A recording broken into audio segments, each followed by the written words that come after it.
سمجھ رہے آپ؟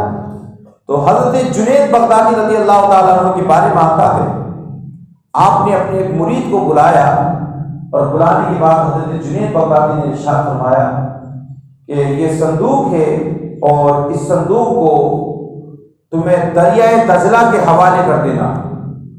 مرید وفادار تھا، اور آپ نے فرمایا کہ راستے میں کہیں کھول کے نہ دینا۔ تو وفادار مرید کی پہچان یہ ہوتی ہے کہ پیر کے حکم پر عمل کرے، پیر کے حکم پر عمل کرے۔ مرید ہونا بھی ہمارے لیے ضروری ہے، کیونکہ یہ پیر حضرات کا قیامت کے دن مرید کا دامن پکڑ کے جہنم سے بچا کر جنت میں داخل فرمائیں گے۔ اس سلسلہ کیونکہ سرکار غوث پاک تک پہنچتا ہے، سمجھ رہے ہیں آپ؟ تو وہ بڑا وفادار مرید تھا، اس نے کہا ٹھیک ہے حضور، آپ کے حکم پر میں عمل پیرا ہوں گا۔ حضرت جنید بغدادی کا وہ مرید صندوق لے کر جاتا ہے، اور اس صندوق کو دریائے دجلہ کے حوالے کر دیتا ہے۔ لیکن اس نے کیا دیکھا کہ جیسی دریائے دجلہ کے اندر صندوق کو ڈالا تو دریا نے راستہ بنا دیا، پانی پھٹ جاتا ہے اور راستہ بن جاتا ہے، اور صندوق بڑی آسانی کے ساتھ جو ہے اس راستے کے اندر اپنا سفر طے کرنا شروع کر دیتا ہے۔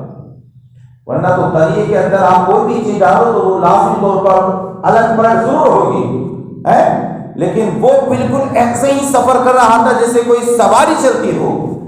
مرید نے جب یہ منظر اپنے ماتھے کی نگاہ سے دیکھا تو اس کی بے قراری، اس کی قراری کو بے قرار آ گیا، سکون کو بے سکون ہو گیا، بے چینی میں تبدیل ہو گیا۔ کہا کہ ارادہ تو یہ تھا کہ اس راز کی بات کو اپنے شیخ سے نہ پوچھوں، لیکن عجیب منظر اگر میں نے اپنے ماضی کی نگاہ سے نہ دیکھا ہوتا تو میں نہیں پوچھتا، لیکن یہ منظر میں نے خود اپنے ماضی کی نگاہ سے دیکھا کہ آپ ہی اس صندوق کے اندر کیا تھا کہ دریا نے اپنا راستہ بنا دیا، ضرور میں اس بات کو اپنے شیخ سے پوچھوں گا۔ نوجوان کہتا ہے میں حضرت جنید بغدادی کی بار میں آیا، عرض کیا حضور یہ داستان کیا ہے؟ میرا قرار بے قراری میں تبدیل ہو گیا ہے، اور مجھے اس وقت تک قرار نہیں ملے گا جب تک آپ مجھ کو اس کی وجہ نہیں بتا دیں۔ حضرت جنید بغدادی ولایت کے منصب پر فائز تھے، اور اللہ والے کبھی کسی کا دل نہیں دکھاتے۔ جو واقعی سچا اور پکا ایمان والا ہوگا اس کا یقین ہے کہ اللہ والے کبھی کسی کو تکلیف نہیں پہنچاتے، وہ تو خود تکلیف سہ لیتے ہیں لیکن دوسروں کو تکلیف نہیں پہنچاتے۔ سمجھ رہے ہیں؟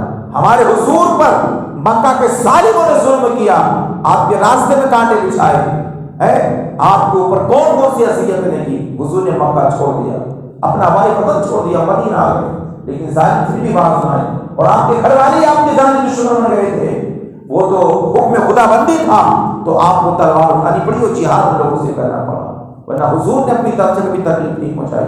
لیکن یہ اللہ کا حکم ہے کہ جب ظلم کی تلوار جو ہے میان سے باہر آ جائے اور ظالم آپ کے اوپر حملہ کرنے لگے تو اس وقت آپ کو بھی اپنی جان بچانا فرض ہے، یہ حکم خدا بندی ہے۔ عزیزان گرامی، اسی وقت وفادار مرید تھا، آ کر عرض کیا حضور یہ میرا بے قراری میں تبدیل ہو گیا، آپ ہی اس صندوق میں معاملہ کیا تھا، اس کا راز کھولیے۔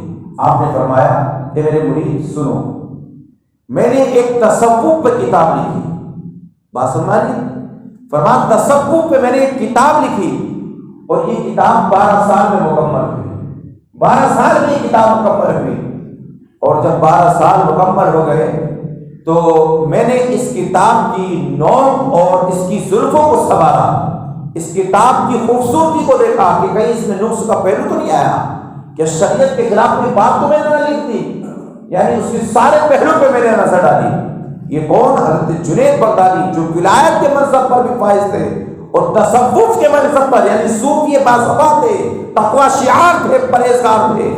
کہا کہ 12 سال تک میں نے کتاب کو لکھا اور 12 سال تک اس کے رموز و اسرار کو میں نے نظر ڈالی کہ کہیں مجھ سے لکھنے میں کوئی خامی تو نہ ہو گئی۔ تو 12 اور 12 کتنے سال ہو گئے؟ 24 سال، 24۔ کہا کہ پھر اس کے بعد 12 سال تک میں سوچتا رہا کہ یہ کتاب لوگوں تک دوں، لوگوں تک پہنچاؤں یا نہ پہنچاؤں۔ 12 سال تک میں سوچتا رہا، آپ اندازہ لگائیے کتنی محنت ماری ہے اس کتاب کو لکھا. کتنے سال ہو گئے؟ اب 36 سال ہو گئے. فرماتے ہیں کہ جب 36 سال مکمل ہو گئے اور میں سوچتا رہا کہ اس کتاب کو لوگوں کو دوں یا نہ دوں، لیکن بالآخر میرے دل نے یہ فیصلہ کر لیا کہ جب اللہ کی کتاب قرآن میرے سامنے موجود ہے تو جنید بغدادی کی کتاب کوئی کام نہیں کر سکتی ہے. اس لیے میں نے اس کتاب کو صندوق میں رکھا اور دریا نظرہ کے حوالے کر دیا. لیکن یہ تو رب کی رحمت تو قلم آیا جنید بغدادی پر کہ جس نے اتنے مقدس ہاتھوں سے کتاب کو لکھا ہو، جبکہ شریعت اجازت دیتی ہے اگر قواعد اور حوالے کے ساتھ کسی کتاب کو لکھا جائے تو اس کا پڑھنا بھی جائز ہے، اس کو پڑھانا بھی جائز ہے، اس کی نشر و اشاعت بھی جائز ہے. لیکن یہ جنید بغدادی کا تقویٰ تھا کہ جب 36 سال کتاب لکھنے کے باوجود بھی، 36 سال غور و فکر کرنے کے باوجود بھی اپنی کتاب پر قرآن کو ترجیح دی، کیونکہ قرآن یہ ایک ایسی کتاب ہے کہ جس کے اندر خود اللہ نے قرآن میں ارشاد فرمایا فَبِأَيِّ حَدِيثٍ بَعْدَهُ يُؤْمِنُونَ. اب کون سی کتاب ہے جس کو پر تم ایمان لے کر آؤ گے؟ قرآن کے اندر اللہ تبارک و تعالیٰ نے ہر چیز کو بیان کر دیا. قرآن ایک نور ہے، قرآن ہی انسان کو گمراہیت کے راستے سے بچاتا ہے، قرآن ہی انسان کو صراط مستقیم کے راستے پر گامزن کرتا ہے، قرآن ہی گھروں کے اندر برکتوں کا نزول پیدا کرتا ہے، اور قرآن کی تلاوت کرنے سے اللہ چہرے پہ نور پیدا فرماتا ہے، اور قرآن ہی کی تلاوت سے اللہ دلوں پہ سرور پیدا فرماتا ہے. سبحان اللہ. اب کون سی کتاب ہے جس پر ہمیں ایمان لانا ہے؟ اب تو قرآن ہمارے سامنے ہے.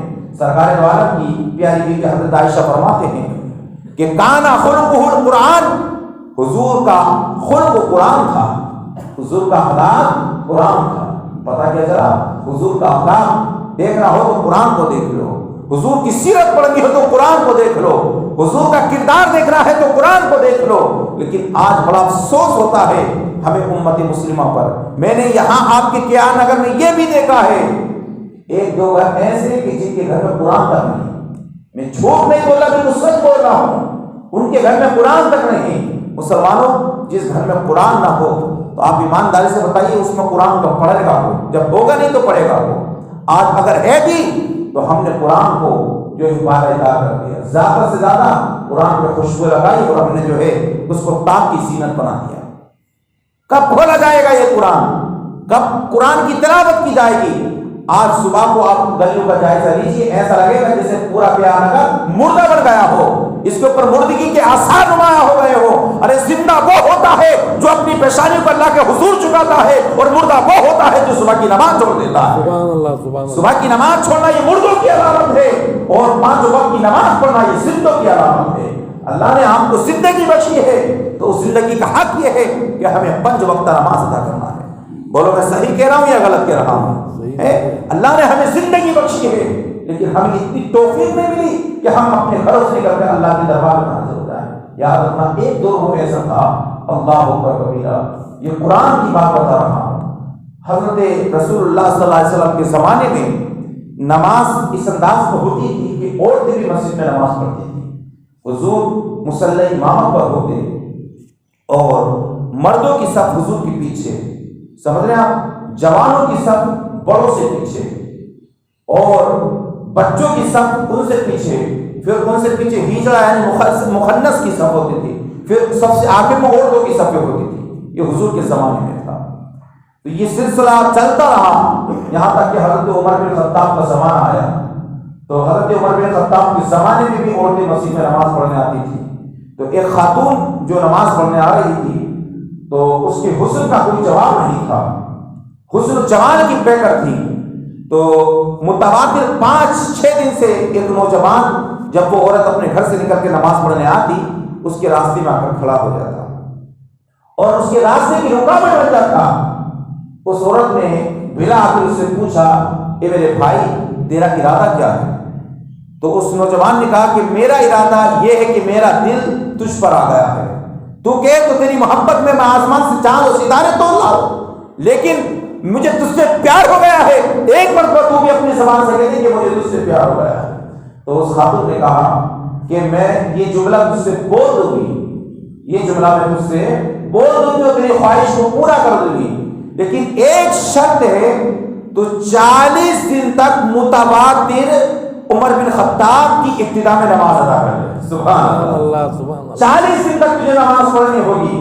جب تو 40 دن کمپلیٹ ہو جائیں گے تو جس جگہ میں تجھ سے وعدہ کر رہی ہوں اسی جگہ تو مجھ کو کہا ٹھیک ہے. ایک عاشق معشوقہ کو پانے کے لیے کیا سے کیا نہ کر دیتا، ساری حدوں کو وہ پار کر دیتا ہے. کہا ٹھیک ہے مجھے آپ کی شرط منظور ہے.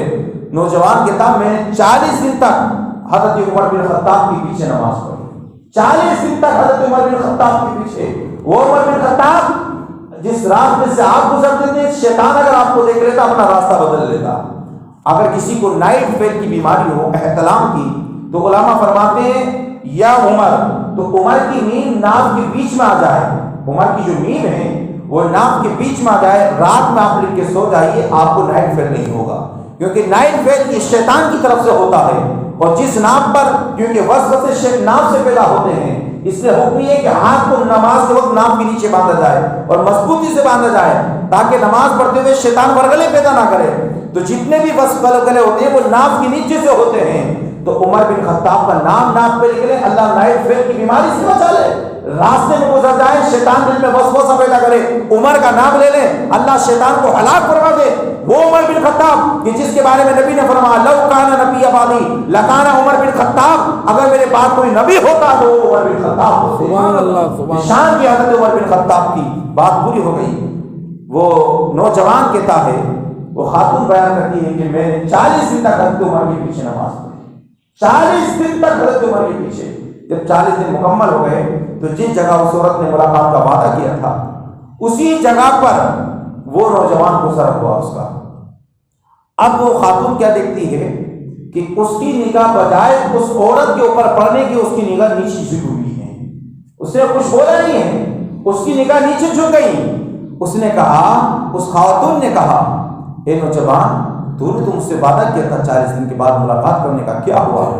تو نوجوان نے کہا خاتون جس دن سے عمر بن خطاب کے پیچھے میں نے نماز پڑھی نا اس دن سے عمر بن خطاب نے قرآن کی تلاوت کر کر کے میرے دل کے رشتے کو تجھ سے ہٹا کر رب ذوالجلال سے جوڑ دیا ہے. رب ذوالجلال سے جوڑ دیا ہے. آج قرآن کی تلاوت ہوتی ہے لیکن رسموں کے طور پر ہوتی ہے.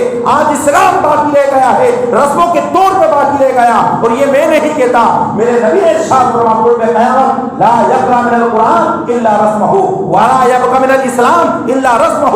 حضور فرماتے ہیں قرآن نہیں پڑھا جائے گا مگر رسم کے مطابق، اسلام باقی نہیں رہے گا مگر رسم کے مطابق. آج ہم نماز پڑھ رہے ہیں رسموں کے طور پر، آج ہم 10واں 20واں کر رہے ہیں رسموں کے طور پر، آج ہم 40 دن کی فاتحہ کر رہے ہیں رسموں کے طور پر، آج ہم مکہ جا رہے ہیں رسموں کے طور پر، آج ہم مدینہ جا رہے ہیں رسموں کے طور پر، آج ہم بغداد جا رہے ہیں رسموں کے طور پر، آج ہم چہرے پہ اپنے سر پہ ٹوپی رکھ رہے ہیں رسموں کے طور پر. سارے کام نماز جنازہ میں شریک ہو رہے ہیں رسموں کے طور پر. کیونکہ اگر ہم نماز جنازہ میں شریک نہ ہوں گے تو پڑوسی کہے گا دیکھو میرا پڑوسی نماز جنازہ میں شریک نہ ہوا. اے لوگوں یہ بات حقیقت ہے کہ قرآن کی تلاوت سے سکون ملتا ہے. یہ بھی حقیقت ہے کہ نماز پڑھنے سے گھر میں برکت آتی ہے. یہ بھی حقیقت ہے کہ نماز جنازہ میں شریک ہونے سے اللہ راضی ہوتا ہے. لیکن یاد رکھنا یہ سارے کام آپ کیجئے رسم کے طور پر نہیں بلکہ اس طور پر کہ ہم سے ہمارا اللہ راضی ہو جائے. اللہ کی قسم اگر اللہ کی رضا کے لیے ہم نے ساری عبادت کی ہے تو ہم سے ہمارا اللہ بھی راضی ہو جائے گا اور رسول اللہ بھی راضی ہو جائے گا. لیکن آج اللہ اکبر یا رسول اللہ زندہ باد علامہ مولانا مفتی زین العابدین زندہ باد. عبادت جو بھی ہم کر رہے ہیں ہماری نیت میں فطور آ جاتا ہے. انما الاعمال بالنیات، اعمال کا دار و مدار نیت پر. جو بھی کام کرو صرف اس لیے کہ لوگ مجھے دیکھیں کہ بڑا اچھا ہو گیا، اس لیے نہیں، اس لیے عبادت کرو کہ مجھ سے میرا اللہ راضی ہو جائے اور مدینے والے مصطفیٰ راضی ہو جائے. اللہ راضی ہے تو سب راضی ہے. لوگوں کو راضی کرنے کے چکر میں ساری زندگی برباد کرتی ہے. اللہ کو راضی کیجیے، مدینے والے سرکار کو راضی کیجیے، بزرگوں کو یاد کیجیے، انہی کی رضا میں سب کی رضا ہے. اللہ کی بارگاہ میں دعا ہے مولا کریم ہم سب کو صحیح راستے پر چلنے کی توفیق عطا فرمائے. ان اللہ و ملائکتہ یصلون علی النبی یا ایھا الذین آمنوا صلوا علیہ وسلموا تسلیما. اللهم صل علی سیدنا و شفیعنا و حبیبنا و مولانا محمد مبارک وسلم صلاۃ و سلام علیک یا رسول اللہ صلی اللہ علیہ وسلم. سبحان ربک رب العزة عما یصفون و سلام